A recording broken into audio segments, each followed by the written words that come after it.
건강에 도움이 되는 정보 드리는 시간 메디인 시작하겠습니다. 오늘 쿠키뉴스에 유수인 기자 나와 있습니다. 유 기자 안녕하세요. 안녕하세요. 네, 반갑습니다. 자, 오늘은 어떤 주제로 이야기 나눠볼까요? 네, 덥고 습한 여름철이 다가오고 있습니다. 이때 여성들이 특히 조심해야 하는 병이 있는데요. 바로 질염입니다. 우리나라 여성 10명 중 7명이 겪는다고 하지만 여전히 많은 사람이 질염을 부끄러워하고 또 성병으로 오인하기도 하는데요. 오늘은 흔하기 때문에 더욱 방치하기 쉬운 여성질환, 이 질염에 대해서 정확하게 알아보는 시간 갖겠습니다. 네. 자, 이게 익숙한 질환이어서 그런 걸까요? 대부분의 여성들이 일반적인 질염의 증상이 나타나더라도 그 정확하지 않은 정보, 그러니까 인터넷 정보 같은 데 좀 의존을 해서 스스로 해결하려는 경향이 있는 것 같은데요. 자, 오늘 유수인 기자와 함께 질염에 대한 올바른 정보 확인해 보고 가겠습니다. 먼저 질염, 정확히 어떤 질병인지 짚고 시작해 볼까요? 네, 질염은 여성들의 감기라고 불릴 정도로 자주 걸리는 염증 질환인데요. 네. 여러 가지 원인으로 질내 환경이 변해서 발생합니다. 이 질 내부에는 많은 종류의 정상 세균군이 있고 이 중 락토바실리라는 호기성 세균이 가장 많은 비율을 차지합니다. 이 세균은 질 내부를 산성 상태로 유지해주고 유기체들 사이의 균형을 유지해 이 병균에 대한 저항력을 지니게 하는데요. 질염은 다양한 원인으로 인해 이러한 질 내 산도 균형이 깨지면서 발생하는 질 내부 감염증입니다. 네. 근데 이 질염은 유독 여름철, 그러니까 7, 8월에 발생 위험이 크게 높아진다고 하던데 특별한 이유가 있을까요? 네, 건강보험 심사평가원의 통계에 따르면 2017년 질 및 외음부의 기타 염증 진료 인원은 8월 19만 3,578명으로 1월 15만 6,685명과 비교해 약 4만 명 정도 늘어난 것으로 조사됐습니다.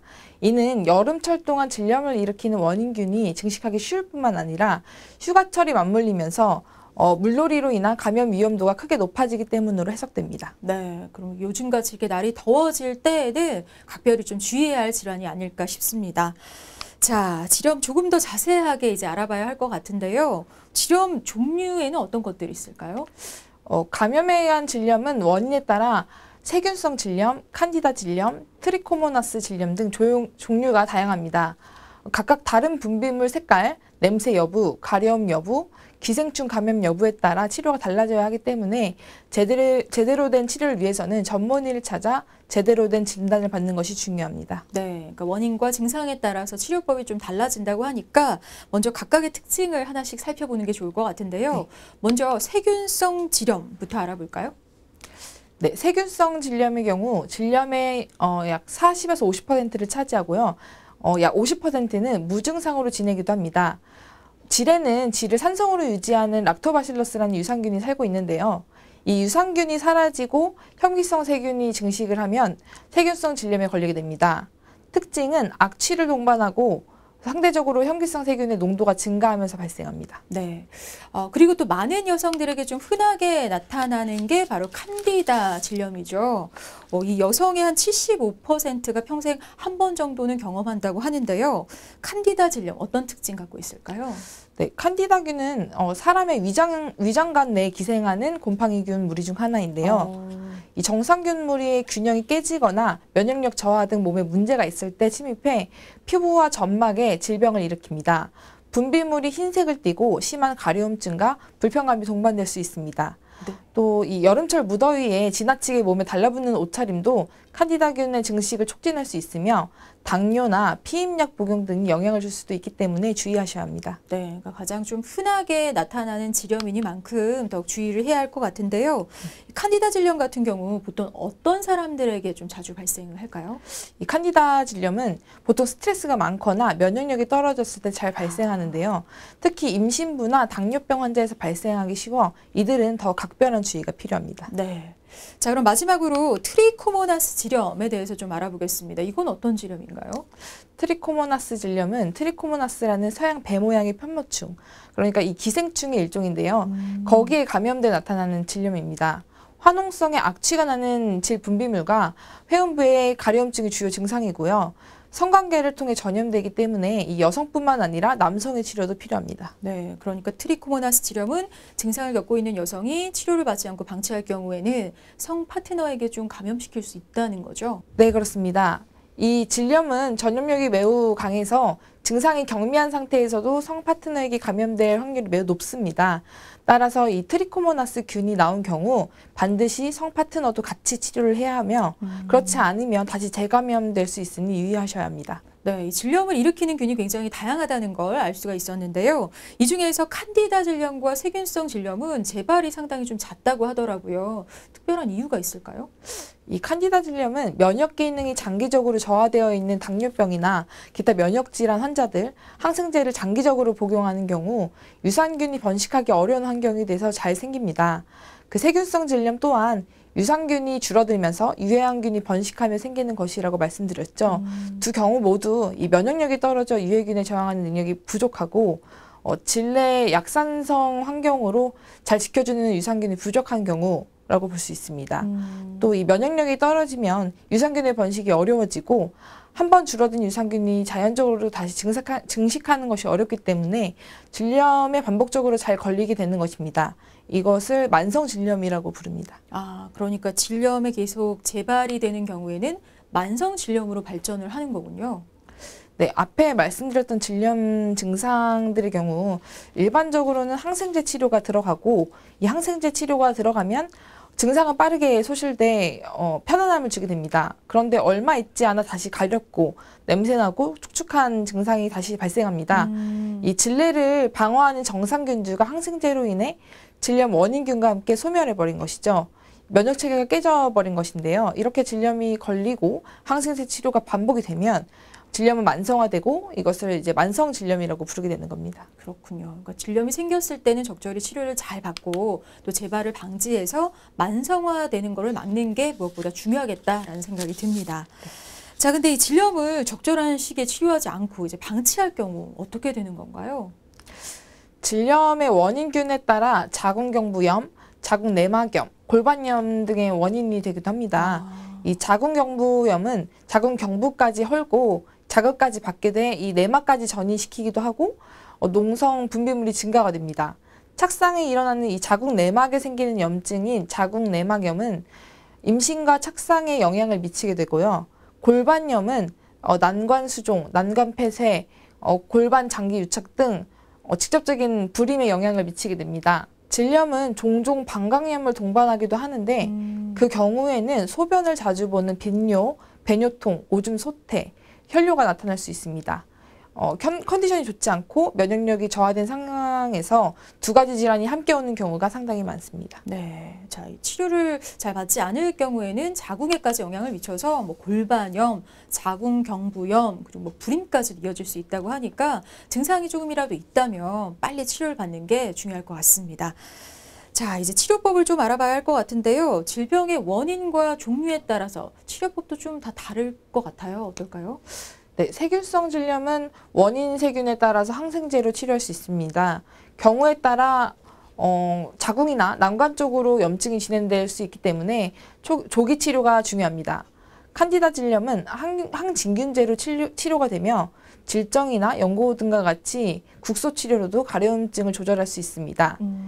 위축성 질염 같은 경우는 이제 여성 호르몬 감소가 원인이 되기 때문에 에스트로겐 투여로 치료될 수 있습니다. 네, 그러니까 대부분의 질염의 치료는 항생제를 먹고 또 질정이나 연고 등의 국소 치료를 통해서 회복이 될 수 있다라고 하셨는데, 근데 이제 이런 걸 했는데도 나아지지 않거나 더욱 뭐 증상이 심해지는 경우 어떻게 치료를 해야 할까요?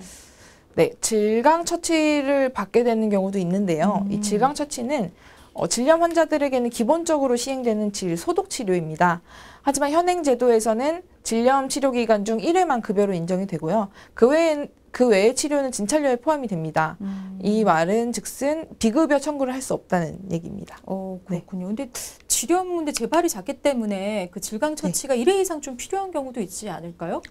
네, 그렇기 때문에 일부 산부인과에서는 질 스케일링 등과 같이 이런 비급여 항목을 임의로 만들어서 진료비를 받는 경우가 있습니다. 산부인과 측에서는 정부나 환자에게는 진료비 청구를 할 수 없지만 질 소독 치료는 이제 질염 치료에 꼭 필요한 행위이기 때문에 시행할 수밖에 없다는 입장입니다. 네, 그러니까 현재 1회만 급여로 인정되는 질강 처치료 급여 인정 횟수가 좀 더 늘어날 수 있으면 좋겠다는 생각이 드네요. 자, 지금까지 이 질염 치료에 대해서 좀 얘기를 나눠봤는데요. 반대로 질염의 치료가 특별히 필요하지 않은 경우도 있지 않을까 궁금해요. 그러니까 그냥 놔둬도 자연스럽게 나아지는 질염도 있을까요?